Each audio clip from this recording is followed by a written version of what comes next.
இன்றைக்கு ஆண்டவர் தெளிவா கர்த்தர் வாக்கு கொடுக்கிறாரு, உன் புலம்பலை நான் ஆனந்த களிப்பாய் மாற பண்ணுவேன்.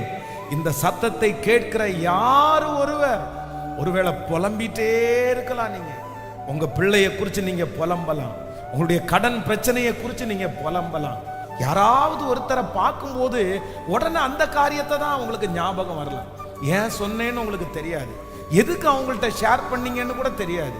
ஆனா உங்களுடைய இருதயத்திற்குள்ள முழுக்க முழுக்க அந்த விஷயம்தான் இருக்குது. அதனால எங்க போனாலும், ஒரு கல்யாண வீட்டுக்கு போனா, இல்லைன்னா ஒரு சொந்தக்காரங்களை பார்த்தா, யாரை பார்த்தாலும் அந்த ஒரு காரியத்தை நீங்க சொல்லாம இருக்கவே மாட்டீங்க.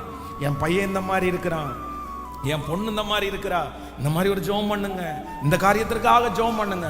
யாரை பார்த்தாலும் நீங்க தூங்கும் போது உங்களுக்கு அந்த புலம்பல் வந்து கொண்டே இருக்கலாம். உங்க மனசுக்குள்ள 24 மணி நேரமும் அந்த காரியத்தை குறித்து நீங்க புலம்பிட்டே இருக்கலாம். ஆனா ஆண்டவர் இன்று கிருபையாய் கர்த்தர் வாக்கு கொடுக்கிறார், உன் புலம்பலை நான் ஆனந்த களிப்பாய் மாற பண்ணுவேன்.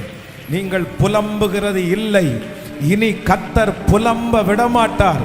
எந்த காரியத்தை குறித்து புலம்பிக் கொண்டிருக்கிறீர்களோ அந்த காரியத்திற்கு ஒரு அற்புதம் நடக்கும். கர்த்தர் ஒரு அதிசயத்தை செய்வார். அன்னாளுடைய புலம்பலை கேட்டு சமாதானத்தோடே போ.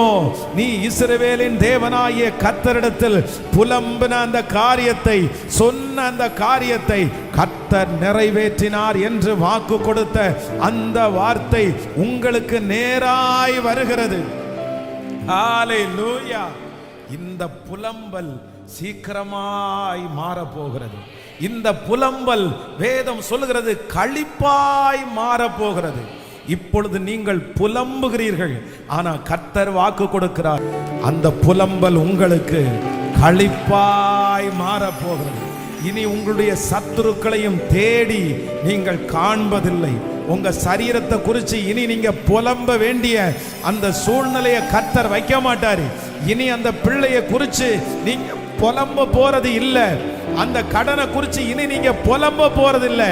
அந்த காரியத்தை நினைக்கும் போதே கர்த்தர் வாக்கு கொடுக்கிறார், நான் உன்னை சந்தோஷத்தால நிறைய பண்ணுவேன். ஹல்லேலூயா.